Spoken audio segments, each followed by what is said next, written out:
Clément Turpin, écoute-moi très bien. Toi et tous les arbitres qui nous arbitrent là. Si j'avais été président de l'UEFA, je t'aurais...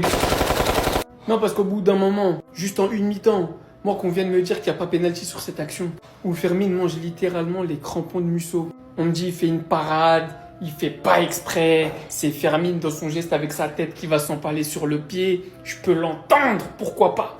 Même si même pas un carton jaune. Mais bref. Mais qu'on vienne me dire que sur cette action, Llorente qui arrive dans son dos, qui le pousse avec ses deux mains, pendant que bien évidemment son coéquipier le ceinture par devant. Ouais, vous voyez bien, il y a bien son bras ici pendant que l'autre le pousse. Et ça, que fait la VAR? Non, dites-moi que fait la VAR, parce que là je m'en fous, remontada ou pas remontada. Il y a 2-1, peut-être qu'on va le faire, peut-être qu'on va pas le faire au moment où je vous fais cette vidéo.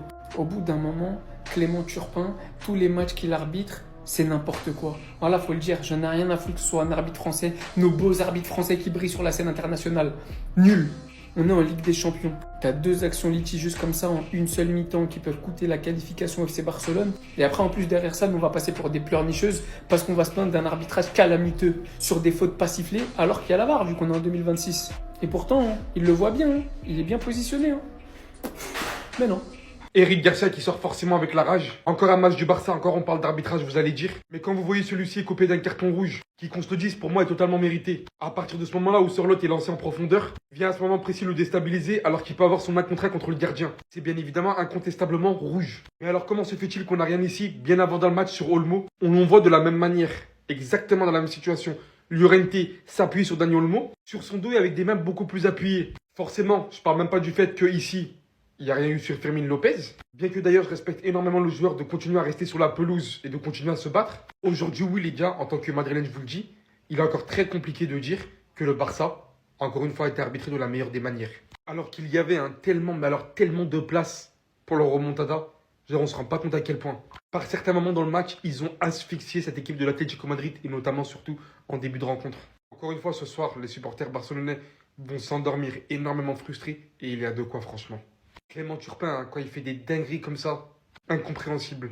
Mais vraiment incompréhensible, les gars. Non mais là c'est pas possible. Encore un carton rouge pour le Barça. J'imagine même pas ce que les supporters barcelonais doivent ressentir en ce moment. Comment vous pouvez aussi bien démarrer un match et terminer comme ça? Lamine Yamal a été irréprochable, que ce soit dans sa communication avant le match. Dans le jeu, malgré qu'il était pris par 10 joueurs, il s'en sortait tout le temps. Rien qu'à voir ces images. Dès le début du match, il a commencé à se procurer des occasions. Et franchement, on va pas se mentir qu'il y a certaines occasions comme celle-là qu'il aurait dû marquer. Mais au moins ce qui est bien, c'est qu'il réussit à montrer la voie aux Barcelonais dès la 3e minute. À partir de là, je savais que ça allait être compliqué pour l'Atlético de Madrid parce qu'avec ce but-là, Lamine Yamal mettait un doute dans leur tête. Ça s'est vu sur le match, hein, le Barça a commencé à pousser. À la 25e minute, on a Ferran Torres qui vient faire mouche, mais qui aujourd'hui vraiment dans les déplacements a été très intéressant. Sur une passe décisive de Dani Olmo, Ferran Torres rentre dans la surface. Et là, il termine de la manière la plus chirurgicale possible, 2-0. Et là, l'Atlético de Madrid se retrouve à devoir tout refaire, même si Simeone sur son banc commençait à stresser. Lui qui a utilisé tous les stratagèmes pour se qualifier aujourd'hui, lui-même il le disait en conférence de presse, hein, il avait dit qu'il avait un plan en tête, reposer ses joueurs en Liga pour se concentrer sur la Ligue des Champions. Sauf qu'au moment où on pense que le Barça va commencer à les écraser, et bah non, c'est là même qui tombe dans leur travers. À 2-0, qu'est-ce que votre défense fait au milieu? Regardez-moi ça. Et quelle manière de défendre ça? Tu mènes 2-0, qu'est-ce que tu pars chercher au milieu? Reculer un peu, au moins calmer le jeu.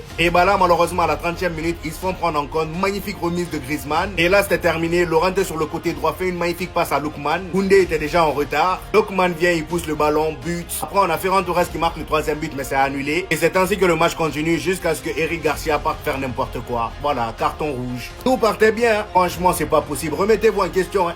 En Coupe du Roi, comme face à l'Inter et aujourd'hui face à l'Atlético, je suis fatigué de venir vous faire des vidéos pour vous dire que je suis fier de mon équipe, qu'on a bien joué, mais que ce n'était pas assez et que ça s'est joué à des détails. Franchement, j'en ai marre de ça. Je vais tirer sur personne. Je vais juste remercier Turpin encore une fois. Mais bon, comme c'est le Barça, tout le monde va fermer les yeux. Sur le penalty du 3-0, sur le geste non maîtrisé du gardien de l'Atlético, sachant que derrière, tu manges carton jaune de la part de Gavi pour un coup de coude, pour un truc beaucoup moins dangereux que ça. C'est dommage parce que c'était bien parti. Lamine, 2 tirs, 1 but. C'est lui qui lance l'option remontada sur un énorme pressing de sa part et une boulette de Clément Lenglet qui nous a fait des cadeaux. Décidément, il s'est rappelé qu'il était barcelonais à l'ancienne. Et Ferran Torres, l'action qu'il met, faut juste applaudir, mais lui, il aura sa vidéo. Parce que c'est bien de le critiquer, mais faut parler quand il est bon. Après que Gavi se fasse découper, on encaisse, ça a réduit le rythme du match. On a essayé de faire le piège du hors-jeu, mais l'Atlético nous connaissent très bien, ça peut pas marcher contre eux. C'est triste parce que tu sors face à une équipe qui est moins forte que toi, qui a moins joué que toi, aller-retour, mais tout ce que tu peux faire, c'est les féliciter. Maintenant, on va manger un pressing, on va se faire vanner. De toute façon, on a l'habitude. Mais s'il vous plaît, Laporta, Deco, donnez un mercato à Flick. S'il vous plaît. Sinon, vous les gars, vous en pensez quoi? Ramenez-vous sur cette importance en nuit.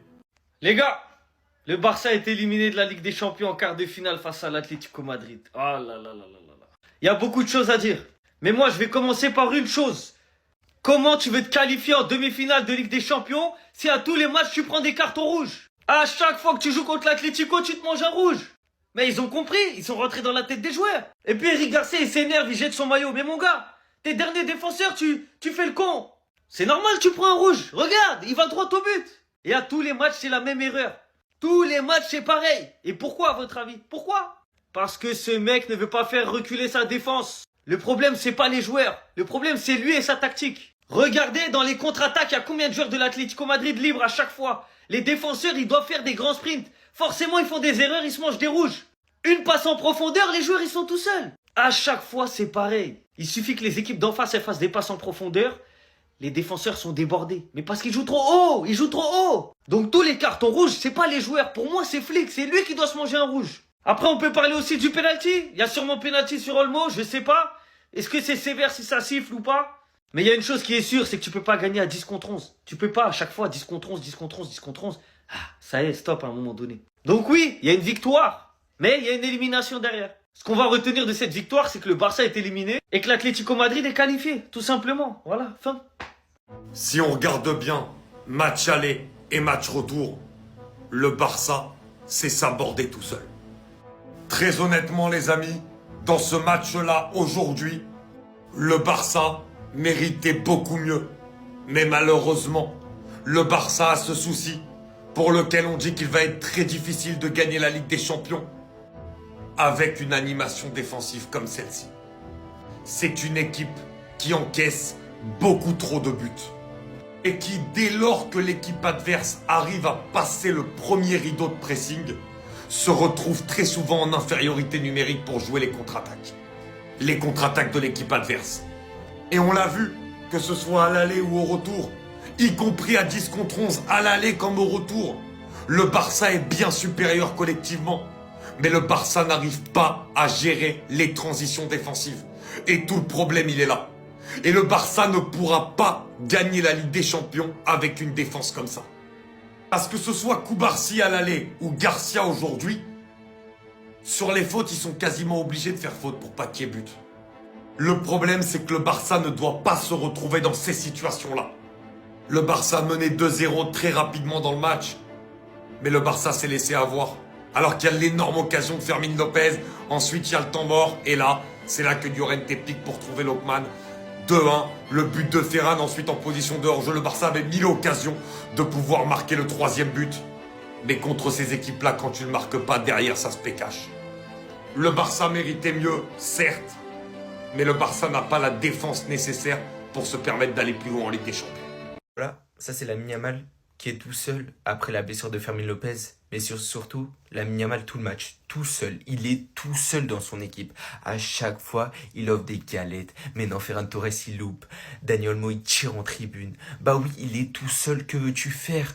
Messi lui joue avec Suarez, avec Neymar, avec Busquets, Xavi, Iniesta, il joue avec des joueurs de ouf. Lui, il joue avec Ferran Torres, avec Dani Olmo, avec des joueurs nuls, des joueurs claqués. Et qu'est-ce que vous voulez qu'il fasse sérieusement?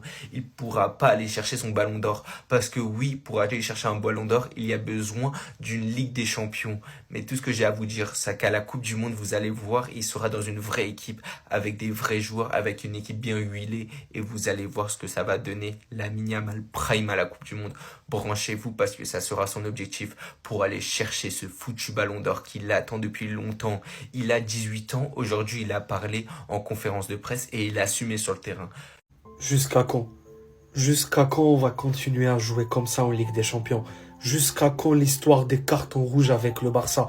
Les gars, je ne vais pas hurler, je ne vais pas dire des gros mots, mais juste, je suis dégoûté, les gars, je vous assure. Jusqu'à quand? Est-ce qu'on peut pas jouer normalement un scénario normal où on joue normalement, soit on gagne, soit on perd? Pourquoi toujours ces scénarios? On gagne 2-0 et puis il marque l'Atlético. On marque un but, il est hors jeu. Après carton rouge. Jusqu'à quand, les gars? Jusqu'à quand? Jusqu'à quand le Barça aura un scénario comme ça en Ligue des Champions? C'est chaque année. C'est chaque année. Je m'en fous de perdre. Mais si tu perds normal, je suis d'accord. Mais à chaque fois, c'est une nouvelle histoire. Chaque chaque fois.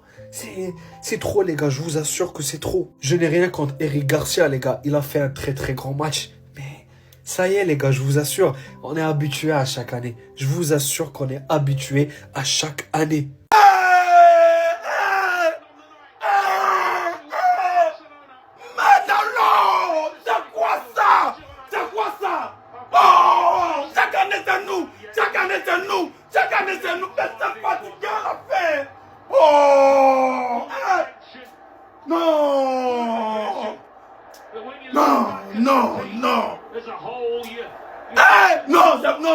Non. C'est énervant la fin, c'est énervant. C'est-à-dire, 10 ans sans jouer au final. Même des... non. Laissez te goûter. Non, voilà, il dit quoi. Non, c'est pas... Non, c'est pas possible. Non, cette fois-ci, non, yeah. Non, équipe de la croix. Non, putain. Non.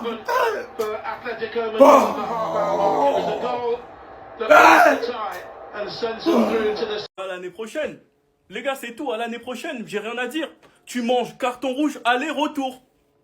Déjà que l'équipe, le Barça, est celle qui s'est pris le plus de cartons rouges, t'en manges aller-retour. Et on sait tous très bien pourquoi. On sait tous très bien c'est à cause de quoi. Mais là où je veux parler de l'hypocrisie de l'arbitrage, de Turpin ce soir, et ça m'énerve parce qu'on va passer pour des pleureuses, c'est que tu mets carton rouge pour cette petite poussette, alors qu'en termes de gabarit, on sait tous très bien que c'est pas assez pour le déséquilibrer et que c'est léger, et qu'il en rajoute énormément. Et qu'en plus, il n'est pas le dernier défenseur Karidia Koundé. La VAR fonctionne pour aller mettre rouge à Eric Garcia. Mais sur ça, on ferme les yeux, mais on a donné carton jaune à Gavi pour le coup de coude. Mais là, on ferme les yeux, alors qu'on sait tous très bien que c'est pas un geste maîtrisé, pied en avant, c'est du n'importe quoi. On ferme les yeux sur ce penalty sur Dani Olmo, avec Llorente qui le pousse clairement, de manière plus flagrante que Eric Garcia sur Sorloth, et Coquet qui l'attrape. Et là, la VAR ne fonctionne pas. Sans même parler de toutes les conneries qui s'est passées au match aller. Tu te fais tuer aller-retour à cause de ta ligne haute, principalement, faut pas non plus chercher des excuses, mais aussi par l'arbitrage, qui a été éclaté aller-retour. Et j'ai l'impression que c'est comme ça chaque année. Sinon vous les gars, vous en pensez quoi? Ramenez-nous sur Snap Instant, on s'ennuie.